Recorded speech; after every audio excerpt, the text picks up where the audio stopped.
I can't recall. Couldn't find just what I need. All I have is on my shoulders. It's getting clearer, yeah.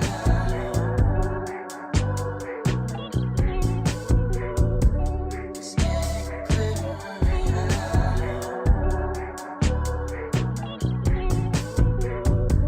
It's getting clearer, yeah.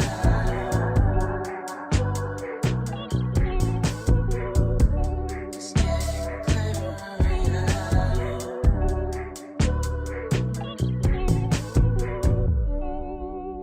Let's play pretend, babe. I promise I won't cheat you. This moment lasts forever. Let's give all of our redo. Let's play pretend, babe. I promise I won't cheat you. This moment lasts forever. Let's give all of our redo.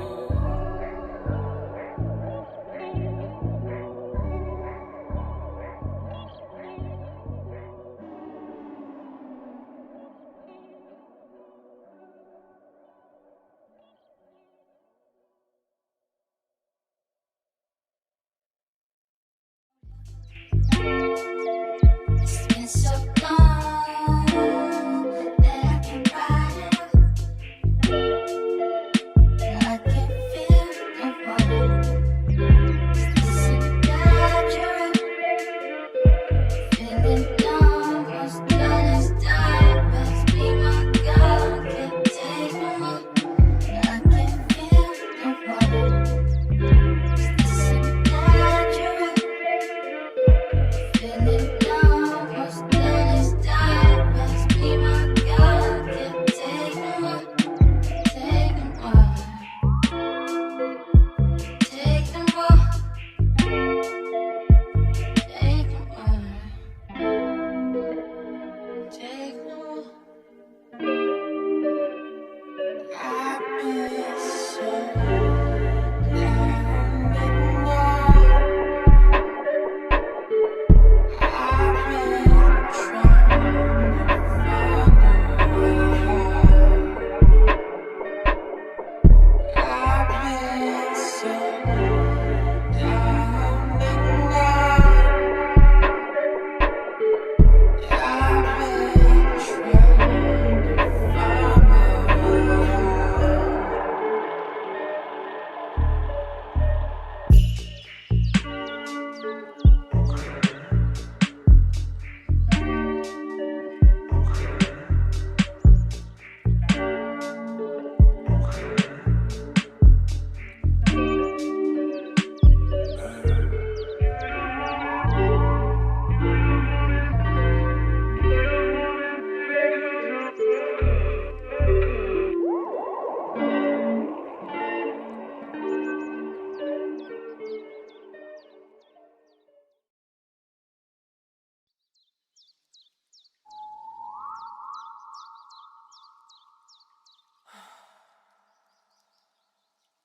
Am I wrong for trying to take you notice? Is it wrong that I paid enough? Is it wrong that I got the motive? It's been so long that I can write it up. I can feel the water.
test. There we go.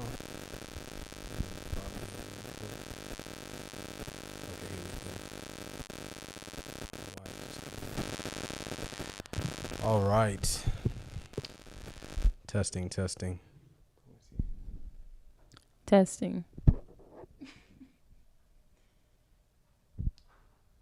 Cool. Okay. Hey, smooth. All right, guys. Today we have a special guest, Dr. Jasmine Henry. We are going to be interviewing her and just asking a little bit about her journey through this PT school. This is special because she is the first physical therapist I am interviewing that is from my alma mater, Oakwood University. Graduated in 2017, then went on to Andrews, which is going to be my alma mater, and she graduated in 2020, correct? Yep. And then after that, now she's working in the Illinois area, so she didn't leave too far from the area. I'm looking at Indiana. Excuse me. Indiana. My bad. My bad. But yeah, Andrews University is in Berrien Springs, Michigan, a very random small place, and we're just gonna get right into this. So I'm gonna let Jasmine just go ahead and, tell us her name, or of course we already went over her name, where she's from. We already said she attended Andrews, and then what undergrad she went to. I already kind of said that in the interview intro again. Guys, this is live. This is actually our first live on the road. This is going to be on the road. So, yeah, we're just going to let her go through and just tell us a little bit about herself and what made her think about getting into physical therapy, and is it something that she wanted to do when she started college? So you still want me to go through all that, even though you've already been You through can it? just go through your Okay. age and yeah. You can, you formal introduction. Okay. My name is Jasmine Henry.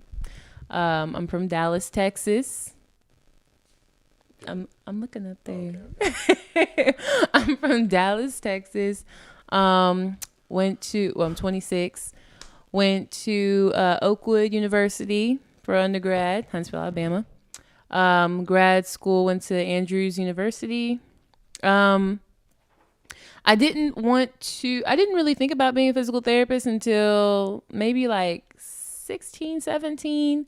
Didn't really know much about it until my mom fractured her ankle one day, and it was my fault that she fractured her ankle. I was upstairs singing in the shower while she was tripping on a pet gate that she told me to pick up earlier. So, yeah, came downstairs. It was a mess. Anyways, so after that whole incident, pretty much, she had needed a physical therapist because she fractured her ankle, and that's when it kind of like opened doors towards that profession pretty much, because I was just like, okay, I like this. Like, she wasn't able to put any weight on that leg, and now she's able to, and she's walking around just fine as if it never happened. So I don't know, that really that got me there. So that's what sparked my interest in it. Cool. And Jasmine, what did you graduate with from undergrad? What did you major in? PrePhysical therapy. All right, so let's talk about that real quick, okay? Because I have my thoughts on the pre-physical therapy degree, and now you have one, so you'll be a good person to chime in on this. In my opinion, you can go to Calhoun. You know where Calhoun is, right across the street. 15 months. They can get a PTA in 15 months, pay like probably less than half the money, and be coming out getting about $45,000 a year. A pre-physical therapy major goes in. They go to school for 4 years. They get a pre-physical therapy degree, and they can't even work at what a PTA does. Nope. What are your thoughts about that? Honestly, not until I got to the last year of undergrad. I thought about it, and I was like, well, actually, not really last year. It was like junior year.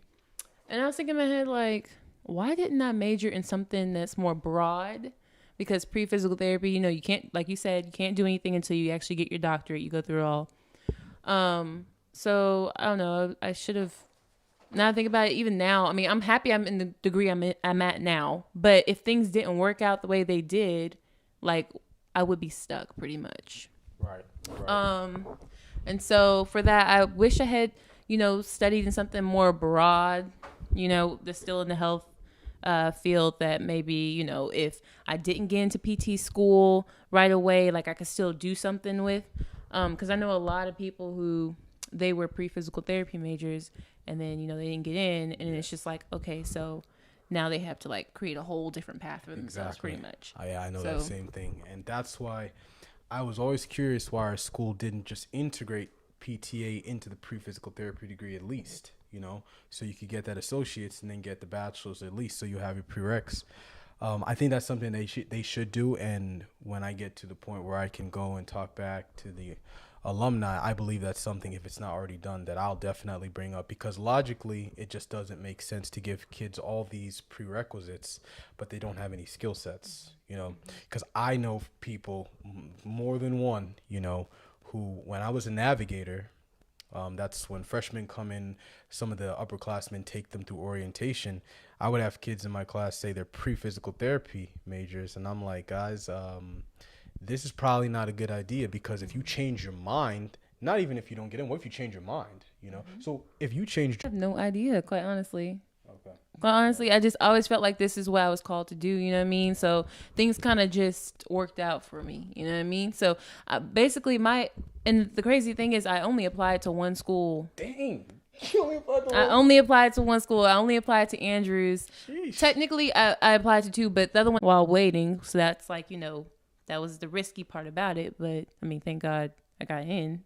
So yeah, that was my next question, because I was gonna wonder. There's a girl I met at Hampton that she had to apply 3 times, and I'm gonna have her on. She had to apply 3 times before she got in. Mm-hmm. So I'm wondering, there are some people, maybe after the second time they would have been like, you know what, maybe they didn't want it bad enough to where they probably would have done something else. I've seen people in my school who maybe got graded out or failed out, if you want to say, and they just said, you know what, I'm not going to continue this, and they've gone on to do other things. Some of them kind of in the same allied health field. So, for you, it seems like it was that desire, even if you didn't get in the first time, you would have just re-upped, kind of kept going. Right. Okay. Right. Good. So when you applied to physical therapy school, you only applied to one school. That's crazy. I would say that's a good amount of faith. Or procrastination, one or the other. How early did you apply? Not very early. I think it was like, the deadline was like in October or something. Or no, I don't even remember when the deadline was. All I know is that I was maybe like a few weeks before the deadline. Mm-hmm. Don't remember exactly when the deadline was, but I just know that it was close to the edge. I had waited pretty late. Too close. Yeah, too close. Okay. And then like in January, I had gotten a call from them basically saying I had gotten in. So you got in. You still got in pretty early. Pretty much, yeah. Nice. So she's smarter than all of us. She's basically trying to tell us. No, I'm not. What I'm saying is was God was definitely in that, because it was the bare minimum, man. I told you. I was questioning whether I was in the right career when it came to shadowing, because it was so boring to me. Okay. It was so boring. Just watching all day just is not the same as actually being in the profession. I would say, I think a lot of people, because I've talked to multiple other like PTs or whatever, and I was like, was I the only one who thought that getting those 80 hours of shadowing was really boring? Like, it really had me thinking, was I in the wrong profession? No, it's not even the same. It's not the same at all. So when you did your shadowing hours, you pretty much only did 80. I did 80. So you just did I did exactly 80. Wow. Mm-hmm. So I won't get into her GPA, but guys, I would say this: if you had a GPA like mine, you're gonna need to do more than 80. You're gonna need to do more than 80, because you gotta have something to balance out your application, and that's just the truth of it. The higher GPA and the higher GRE score, and I would also say the better your letters of recommendation are, the more you can get away with, and your personal statement for some schools, but particularly that GRE and those letters of recommendation. I believe I had some fire letters of recommendation, because when I put in everything after, and I'm pretty transparent and open about this, once I put in everything after I graduated, I had a 2.4, and then when I put in all my repeats to PTcast, I had a 3.13, right? So I'm sliding in,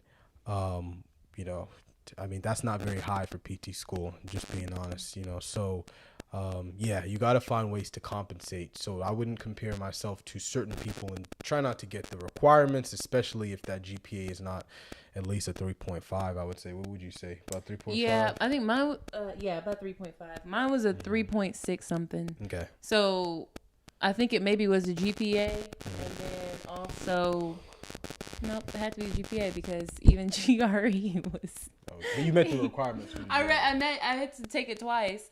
The first time I was like 1 point below what they needed me to get into, and they told me I had to retake it. Dang. Yeah, 1 point below. So I was just like, because I was never a standardized, test person. Like, it was never my strong suit at all. So, it had to be between God and the GPA. That was pretty much it. So what would you say your most challenging part of this whole journey was going like in undergrad? What would you say your most challenging part? And it could be academically or just personally that affected your academics. And then in graduate school, what would you say the most challenging things were you with this whole journey? And I mean, I'm sure there were multiple, but what would you say probably one of those top ones were? Let's see. Okay, I'm gonna start off with grad school because that's like the most recent one. Because Oakwood, I gotta reach back a little bit. So, some things become a little blur. But for Andrews, for when I was in grad school, I think the hardest thing was trying to balance, your mental health and everything else, along with trying to balance like the requirements or demands of school. So first, I noticed that like for some people, they would spend most of their time studying, and it was like, okay, what about your life outside of studying? Because you can't just only study, you know what I mean? You have to still live, take your breaks, do something fun, go to the beach, do something else. Allegedly. Keep going. I'm telling you, I was not sitting up there studying 24/7. That's not happening. I would see people doing it. I'm like, I don't know how Yeah, you're doing I could it, not man. do it. Because at most I can study, like my attention span is terrible. So at most I can study maybe an hour at a time. And then I got to take a break. Like whether it's 5-10 minutes, whatever. Neil knows. Pomodoros? Did what? Pomodoros, like the 30 minutes on, No. 5 minutes off? No. You never did 30? No. Oh, that's what I do. I do Pomodoros. That helps me. But anyway. No. Like, yeah, I can't go for long. Because then, I mean, I can sit there, but I will not retain the information. Like, you ask me later on, and it's like, yeah, I'll remember maybe, like I said, the first hour of studying. Okay. But yeah, just knowing like how to juggle all that. Because, yeah, there's a time for studying, but at the same time, there's a time for having fun, too. You still got a life to live. And sitting up there studying the whole time is just, the burnout is real, okay? I mean, I've seen people study for hours and hours and hours straight, and then next thing you know, it's like, in the end, they can't even remember what they studied because, I mean, yeah, you're sitting there reading stuff, but you're not retaining the information. And so just getting out and really taking care of yourself. Go for that walk, get that fresh air, Go to the beach, go hang out with your classmates, hang out with some friends, do something, get out. Super important. Cool. Yeah. So what about your undergrad now? Oh yeah, undergrad. Yeah. So I was an RA undergrad. So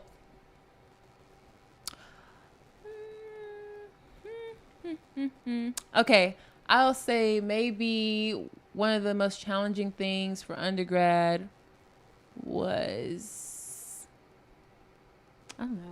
I feel like undergrad was pretty straightforward. Yeah. Hey, if there's I don't no, know. no I feel like it was challenges. pretty straightforward, quite honestly. Because with your, I mean, no offense, but with your degree, me personally, I picked biology because I wanted a level of stress to kind of push me to that breaking point. Because I knew some of the easier majors, like health science, was initially what I was gonna do.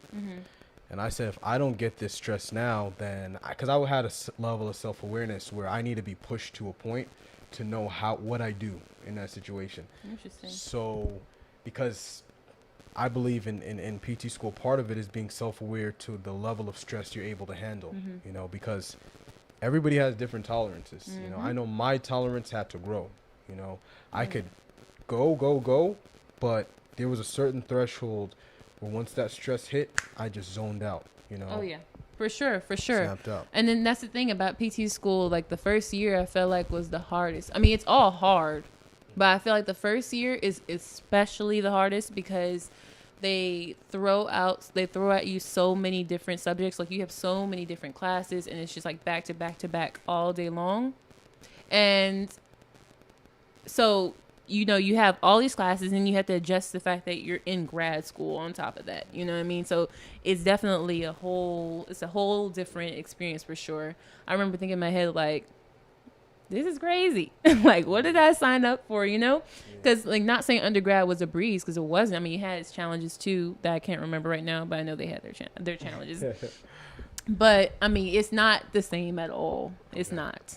So give me an analogy, right? I'll give you mine's after, but give me an analogy. You said it was challenging. I have a perfect one, especially when I went to St. Augustine. Mm-hmm. But how would you compare the feeling of getting into that first semester, second semester? What would you compare it to? So, for example, I'll give you an example, and I mean, you might think the same way. I felt like I was literally just drowning. Every time I got up for a breath of air, and I passed the test, I would feel like I would just get pushed under again. And it was like this proverbial drowning, if you want to say, where it was just like up, down, up, down. And I was like, just looking to the sky, and I'm like, I really don't know how I'm going to do this, you know? So the thing about people when they're drowning, whether it's there's two types of drowning. There's silent drowning, and then there's drowning where people start to panic, you know? Right. For me, it was more of a silence thing, because it was like I was going down, but as I was going down, I was just looking at life before my eyes. And I wasn't necessarily frantic, but it was just like, wow, how did I get here? Yeah. And it was just, I was just like, okay, well, this is kind of what life is. And this is it.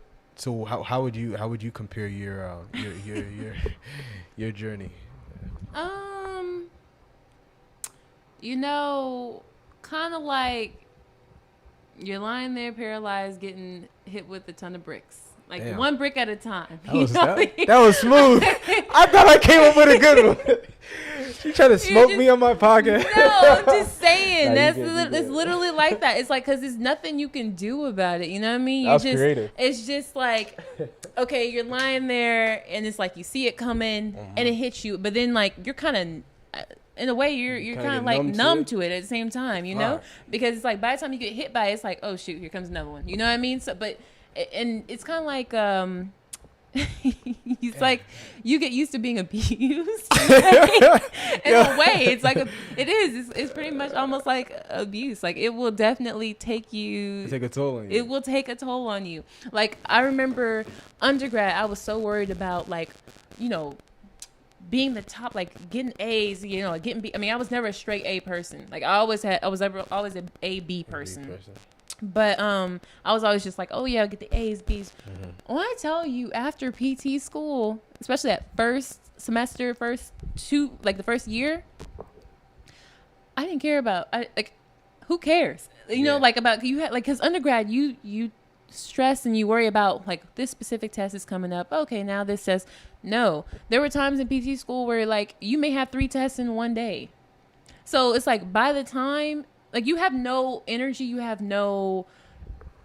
are emotionally just not there to even worry about one test. Because by the time it's like, at this point, you're just like jumping hurdles. Right. Okay, one test. Okay, now I have another test. Okay, now I have another test. And I remember there were times where the results would come back from one test, and I'm like, what test was this? Because we took so many tests. You know what I mean? It was just...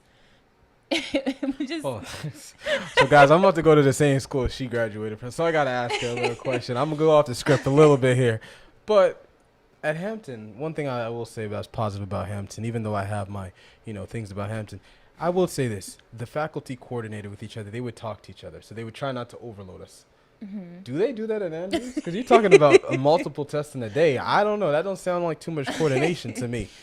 Oh, I'm not about to, I mean, no, I'm just honest. Okay, if I they mean, coordinated or not. I mean, I'm not saying. I think it's kind of hard for them to coordinate it because, like I said, there's so many different classes. You know what I mean? Okay. There's so many. Like, I feel like by the time I don't know how possible I'll say it is. Like, I feel like there's always going to be some type of overlap. Pretty much. Okay. Granted, I mean, things have changed. Like, I know they've made some changes or whatever. Okay. So who knows? You can go in. It may not be like that. Pray for me, guys. Say a prayer for me. is it's definitely a marathon for you just jumping hurdles. Sheesh. Like I said, in the end, I didn't even care about grades. Like, yeah, I care about passing. Yeah, I care about, knowing the information and stuff. But I was not so like, oh, it has to be an A, like it has to be a B, or you know what I mean? Like, it was more like, okay, am I at the top or am I in the middle of the class? Am I okay at that point? Like, am I? And so you kind of talk to a classmate. You're like, oh, how'd you do? Not because you're trying to. I don't know. In a way, it's kind of like you're just trying to figure out where you're Gauge, at. Yeah, right, you're kind of right. gauge where you're at. So they don't send out the test spread at your school. So some depends on the professor. Oh. So some of them, they may have like alias names, and then they'll have like the scores. And so in the way you can then see like, okay, there's my alias name, so I'm like It's in interesting how school, because what St. Augustine did, and even Hampton, they would just send out the straight numbers. This is the median. This is the highest. This is the lowest, and this is the mean or median or whatever. No, most of the You guys time. get aliases and stuff. Yeah, but no, most of the time it wasn't even that. Most of the time it was posted on like their online. You only saw your own grade. So it's like the only way sometimes is if you talk to somebody. Well, when you say the aliases, you're talking about, that's a spread though. Yeah, like it's just something that they. Yeah, so depending on maybe like, let's say they took a test on Friday and then maybe it's Wednesday. They're just going to have like a list of the aliases and then next to it, just the scores for that test. Okay. So. And the aliases stay the same.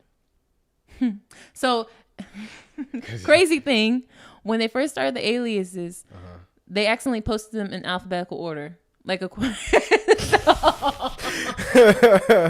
was easy. Right. So people were just like, they're like, okay, who's next on the list? They knew in a way. So then they had to change it up. So I don't know if they even do the aliases now. I mean, they didn't do it often. They did not. No, they didn't do aliases often. I remember it was one teacher who did the aliases. So it's good information for me because, like I said, guys, it's a little off script because I'm going to this school. So, I'm going to need this because I start in about 3 weeks. Which was your hardest transition? College to first semester or first semester to second semester? And why?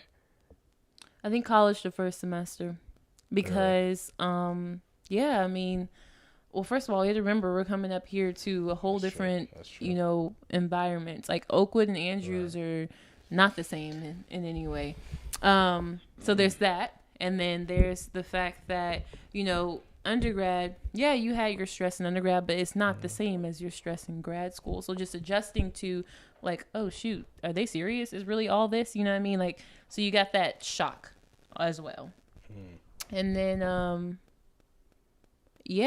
then on top of that, just being able to balance like taking care of yourself on top of all those things. Right. You know what I mean? Because it's quite honestly really easy to just be like, you know what, I'm just gonna study. Like, I'm gonna study and do this, and then like I'm gonna just squeeze in this time to take care of myself. Like, no, be intentional about taking care of yourself.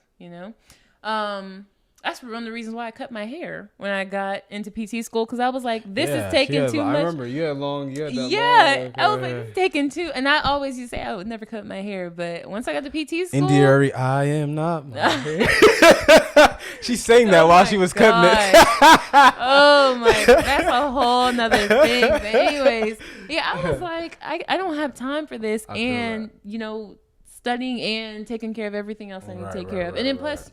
You can't forget about your people at home. You're out here in a whole different area. So you got to make time for studying, for taking care of yourself, for talking to your family, friends back at home. True. So between all that, I mean. Yeah. Cut it off. I feel it. We don't have to worry about these things. Well, guys, it's when in terms of here. But, okay. So you said when you were shadowing. Mm-hmm.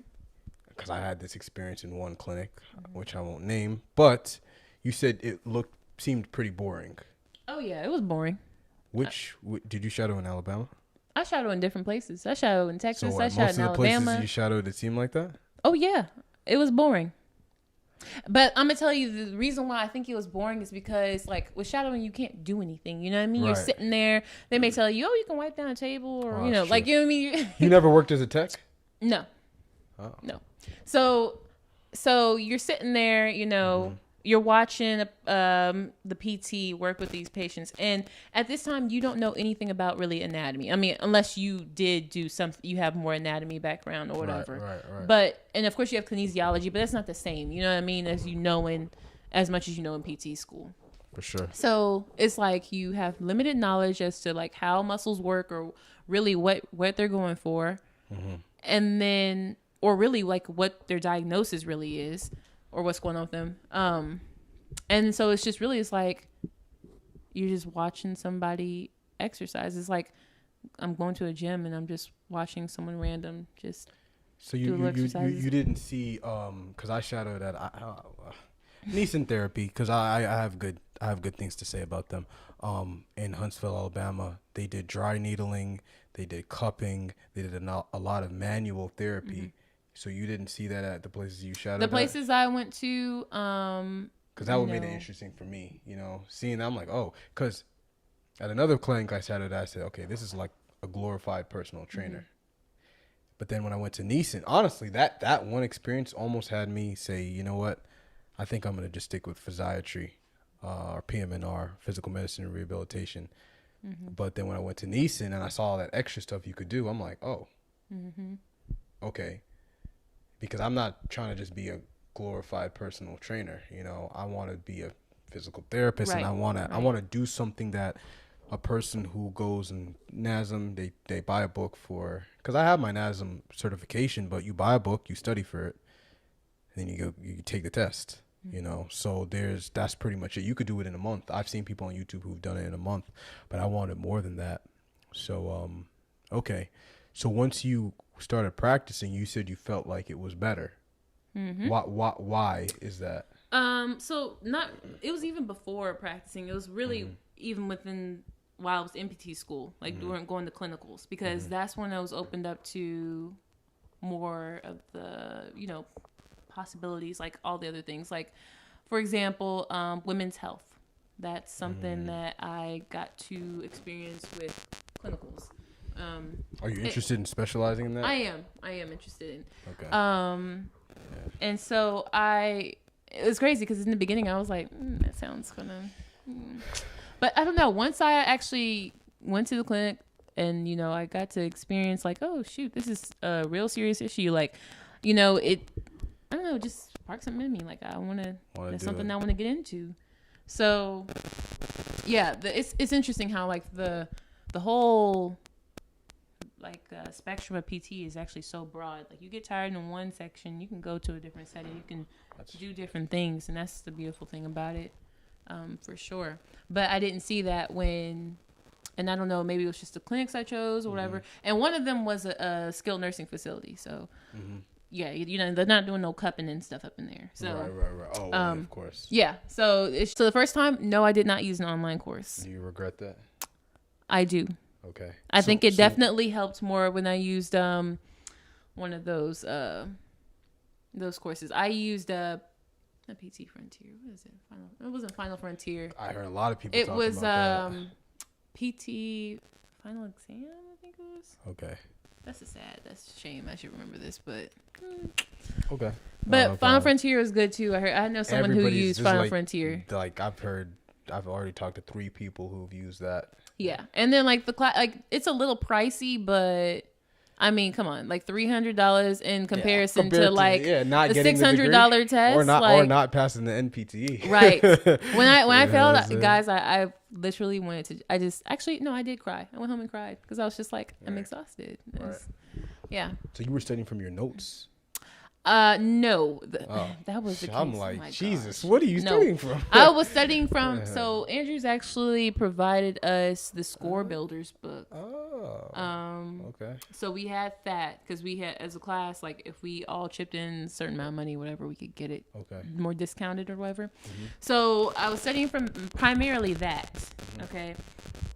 This big, huge, thick book, and then I studied from, I would just go like those little apps. There's like an app you can use, and it's like, it'll send you like a question a day or whatever, or you can do like little exams or whatever. And I paid like, I was using like maybe 2 or 3 different like apps to prepare. Okay. Yeah. That's pretty much okay. So Pretty that much. first time, so that second time, you feel like that course made a significant. Well, I mean, clearly you passed, but if you had done that course the first time, do you think you would have passed, or do you think you needed to take that L? For me, as I growing up, like I said, standardized tests were not my thing. It always took me the second chance, the second try to get it. Okay. So, I think between that and then I was in a different environment when I took the second time as well. Like it was, so I was able to focus more. So I think that was another factor that played a role, in the passing as well. But for me, it was like once I got to see what the test was like, you know, then it was more like, okay, this is how I know it's going to go pretty much. Even though it won't be the same questions or whatever, or it may not be, you know, it won't be exactly the same, but I still got more of an idea. And then plus I did the practice test. First time I didn't do any practice tests. Yeah. I basically, look, this is what I did. So Andrews, basically they had this thing where if you pass this test, because it basically do a little practice test for you when you come back in January or something like that. So they basically said like clinicals. From clinicals. Okay. So basically you're studying during clinicals because you're trying to now if you fail the test, it just means you can't take the test early. Right. Okay, the MPTE. So they were like, okay, in January, you know, we're having this exam because we're trying to get our passing score up for the MPTE. So if you pass with a certain score in January, then you'll be able to take the MPTE in July instead of waiting all the way till October. So I passed it then. Okay. Right. So that was like I only took practice tests up until January. Okay. Didn't take any more practice tests from January all the way till July. Okay. So I was relying heavily just on that book, those apps. Sheesh. And like, you know, maybe passing questions back and forth between some other friends or whatever. So that was that. That was a mistake. I didn't fail by a lot, but it was just, you know, it wasn't bad, but still, yeah, I could have done more. Second time, I did like 2 practice tests. I still stayed from the book to reference it or whatever. Still shot questions back and forth between friends or whatever and classmates. And yeah, and then did the course. And that was all worth it. So do you feel like all of this was worth it? Honestly. Okay. Yes and no. Okay. Yes, because the career itself is very rewarding. It is rewarding to be able to help out people who are in pain, people who can't do certain things and now they can do them again. Like, it's rewarding in that aspect. Yes, you cannot help every single person. Granted. Understood that. But it is very rewarding when you can help out who you can. You know what I mean? Like when people were saying, oh, I wasn't able to do this, but now I can do this. It's great. Okay. From a financial sense, PT school is very expensive. So if we're comparing like what PTs get paid, you know, on average, as opposed to how much debt they come out with, that's where it's just like, okay. Did you try to negotiate your salary? I did. Okay. I did. Good. I definitely did. And for that, I feel like I didn't have much confidence in doing that. You know what I mean? Because I'm like, I'm a new grad coming out of school or whatever. And everyone likes to be hush-hush about how much you're making. So it's just like, what do I ask for? Do I ask for too much? Do I ask for too little? So me, I went to my mentor and I asked her, I was like, what should I shoot for? Someone who graduated from Andrews? Yes. She graduated from Andrews like well over 10 years ago. Okay.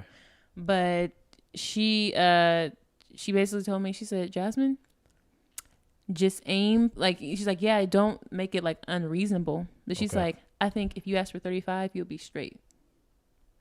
An hour. Why are you looking like that? I said 30. I said, hold on, my math. I said $35,000. I said, what?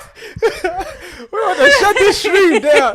I wasn't asking for a number, but she threw out a number, and I'm like, what? That's what she told me. She Oh said, my goodness. She said, you asked for 35. I think you'll be straight starting. Oh my I gosh. said, okay. Okay. So what does that I mean, since you already threw out a number, what does that calculate to annually? 70? Yeah, like 70. Okay. 70, yeah. Okay. I mean, it's gross, but Okay. yeah, right, you know, right. taxes come and through. stuff. Okay. Yeah. She just has bunnies over here, no kids, so you know what He I'm has no saying? Enough babies. to take care of yourself. All right, so I would say this. What are the 3 biggest lessons in life lessons that you've learned from this whole journey? And then I'm just gonna let you give your last thoughts, and then we'll be out of here. 3 life lessons. Yeah, 3 life lessons that you've learned from this. Or it could be 3 things that you learned about yourself. You could mix them. Mm-hmm. Because I know I learned a lot about myself. I'm still learning. But this level of stress, you will learn stuff about yourself Oh, yeah. that you might not learn in normal controlled environment situations. Mm-hmm. So, I think one of the main things that I learned about myself is that, and people always say this, never say never. Because I said that I was going to get up out of here when I graduated, and it's been a year now, and I'm still up here since I graduated, you know what I mean? Mm-hmm. So, because I was like, I'm not a fan of the cold, you know, like whatever, but I had gotten a good job up here, so I was just like, we gonna stay up here then, you know, at least for a couple of years or whatever, and we'll see where God leads then. But yeah, never say that you're gonna leave. That's crazy to me, because I was always tell my friends like, bye, I'm leaving. Nope. I'm like the only one still here, I'm pretty sure. wow. Out of, I mean, maybe not the only one, but one of the few who's still out here. So yeah, so there's that. The second one is that I'm stronger than I thought I was. I think a lot, and it builds confidence, honestly, being in this profession. I used to, I guess you could say, underestimate myself. I underestimated myself a lot, especially when it came to like failures, because you're going to have failures, you know what I mean? But what you do in terms of dusting yourself off and getting back up there, that's what determines like how strong you really are. And that's going to happen in PT school. Like, things are not going to be, you know, smooth. I've never met a person who said, you know, PT school is a breeze. Mm-hmm. You know what I mean? It's just not a thing. They took some lumps. Yeah. It definitely shows you, you know, like, this is, you know, this is not for the weak or whatever. And if you are kind of weak, it's going to build you up if you keep trying at it, for sure. So yeah, that's the second one. Mm-hmm. Let's see. The third one would probably be to just take some chances. I'm one of those people that's like kind of like careful with everything. I like everything to be planned out for me. Mm-hmm. But when it came to clinicals, there were times when I didn't know I was going to live. Like, I legit had to go ask like friends, like, do you know somebody? Right. And live in strangers' houses that like open their doors to me. And I would have never thought that someone who opened their door to me would be someone that I stay connected to and talk to every week. Oh, wow. Yeah. And she actually works at Andrews now. Yeah. She just started working at Andrews. So you'll meet her. She'll be one of your teachers. Oh, nice. But yeah, for one of my clinicals, I didn't know anybody. I had asked a friend, I was like, you used to live in Michigan. Do you know somebody who would do this? She said, yeah, I do. So, you know, it was a risk. Like, I didn't know anybody, but I thought in my head, okay, maybe if it's a friend of a friend, maybe it's a mutual friend, like, I'll be okay. So went there or whatever. And they literally, her and her family just basically took me in. And it just so happened she ended up being a PT. So, yeah. Yeah. So it was really just, everything was just perfect. Worked out perfect. It worked out What perfect. part of Michigan? Ypsilanti. How far is that from here? Like 3 hours. Oh, okay. So it wasn't something you could do commuting. No. Well, from Gotcha. Andrews, like 2.5, but Okay, still. That's too yeah, much 2.5 to 3 commute. hours. Yeah. Still too much. Yeah. So Okay. she opened her doors to me, and now like she became my mentor. Wow. I talk to her still every week. We meet up. Especially when she's here in town, I go visit her. Well, Sometimes she I go- teaches at the school though, so she lives here. PT program. She's gonna be one of your teachers. Yeah. Oh, when you say you're in town, you mean South Bend. I mean, Berrien Springs. Yeah. She doesn't live here? No. She lives in Ipsy right now, but Oh, so she's just gonna be here when school starts. Oh, okay.